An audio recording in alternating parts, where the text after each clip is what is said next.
We are back to 5-on-5. One more chance. Shot, score! Wolf. Tippett, he finds an opening. Scores! Bastion. Day, he's got an opening. Shot! Where is it? Score! Tippett walks in, trying to get it towards the net. Here's a chance. Michael McLeod to Tippett. He'll score. Top shelf on the 5-minute power play with 12 seconds remaining in the middle period. 5-1. Once again here at Caniff Golf, Linehead Golf Course, Mississauga, Ontario. Well, technically Brampton, isn't it Brampton? Brampton, yes. Nobody likes Brampton. Trust me on that one. But they like the Steelheads and Owen Tippett. They love Owen. Thanks so much for joining us here today. Appreciate it. Thanks for having me. So I realized one of the things that you were excited about today was seeing me once again, being tournament champions, and I know it's a pretty big deal. Aside from, I think something in, is it Chicago? Is there something in Chicago coming up? There might be something. Yeah, there might be a little bit of that. I don't know. This is close to it. Yeah, this has got to be close. But boy, I'll tell you, a crazy season. But you know, the one thing that I noticed, Owen, is that when you go to these entry drafts, that families are there, and someone said it kind of looks like graduation, but it really is. It's just a different kind. Who will be going down with you to Chicago? For sure. I mean, my mom, my sister, my grandparents, a couple buddies. They're all coming down with me. And it's funny you say graduation. My sister graduates a couple days before. Oh, so it's awesome. It's kind of back to back. So. Now, are they still all, is it Peterborough, where your family's from? No, yeah. We're from there, but my mom lives in Oshawa with my sister. Lives in Oshawa now. So when you think about a night like that, because, I mean, look, you had a lot of stuff going on this year. You're a busy young guy, but at some point, as they say, you sort of grasp where you are in your life. Mm-hmm. Most people are never going to be walking to the stage that you are to put on, a cap that you have seen your whole life on TV. So what is the feeling about that? Is there an anxiousness, or do you still see it as, your professional progression, or are you weirded out by the whole thing, the fact that this is going to be happening to you? Yeah, I mean, as a little kid, you'd kind of be weirded out. You said you never really thought the day would come, but I guess now that's getting more close, I feel like it's more just anxious to see how it all kind of plays out.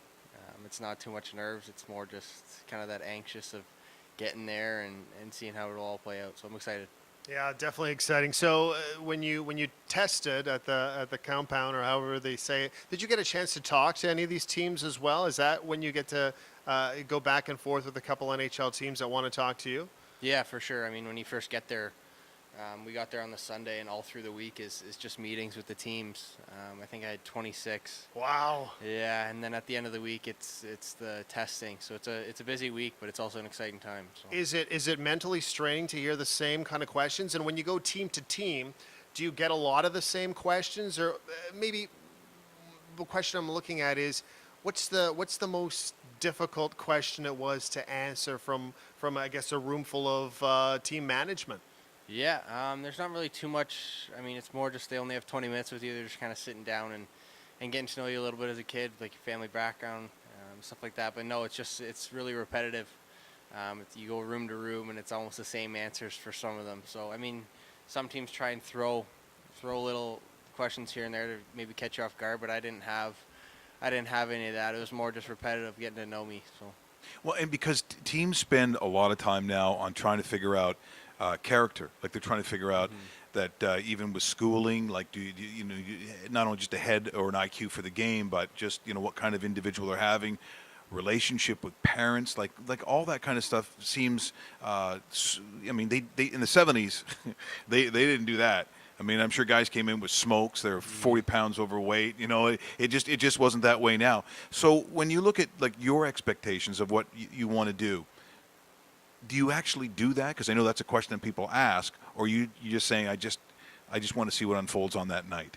Yeah, of course, it's a lot of hard work building up to that hard night, and it's some of those teams do kind of grill you to see what kind of player you are, or what person you are. I mean, they've seen you on the ice, so now it's just their time to see what kind of kid you are. I guess what kind of guy they're going to have in the locker room more than anything. But no, you kind of just got to go through it and kind of be yourself. You can't really take on a role that you're not used to during the year. But no, for sure, it's a busy time, and it's all building up to that one night. So. You've played a couple seasons with the Steelheads. In your first year, you scored 15 goals. Last year, you scored 44. That's a pretty significant jump. Outside of maturity as a player, what has been the difference between the 2 years that has, really put you to the spot that we talk about right now? I would say the biggest thing is maturity. During that last summer, I tried to get as big and as strong as I can. But other than that, I feel like it's just a confidence. You got to come in more confident and self-confident. I mean, you get more comfortable your second year because you know what to kind of expect throughout the league and the busy schedule. So I'm not going to ask you what team you want to go to because that's just a silly question. But Well, what team do you want to go to?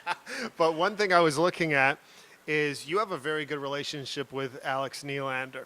The Buffalo Sabres pick in the top 10. You're slated to go somewhere in the top 10. That would be kind of fun to play with a guy that you've played with in Mississauga, a guy that, the two of you were stars for the Steelheads and continue to be so, legends of this organization.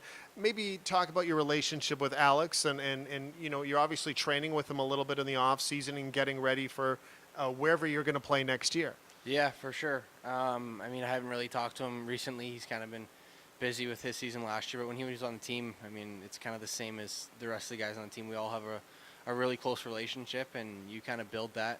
Even if you don't keep in touch that often, when you do see each other, it's the connection that you don't really forget about. So no, it's hard to kind of keep in touch because we're both on different paths. But no, it's good, and I'm glad to see he's doing well. So for any team that picks you up and you had to actually give a little preamble on what you think you bring to a team, like for you yourself, what's the thing that you would say to a general manager, a coach, that they can count on you bringing? What is it? I would say a fast, skilled forward. I use my speed and my shot and kind of my vision to my advantage. So for sure, I'd say a skilled forward. Now, just so you know, just beforehand, Mikey McDonald came on, and he said all kinds of terrible things about you.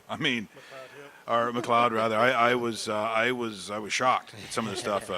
You stole money from him or whatever. Something about a cell phone and pictures. I don't know what was going on. If you had to take him in a fight, could you beat up Mikey? Do you think? I don't know. It's hard to tell.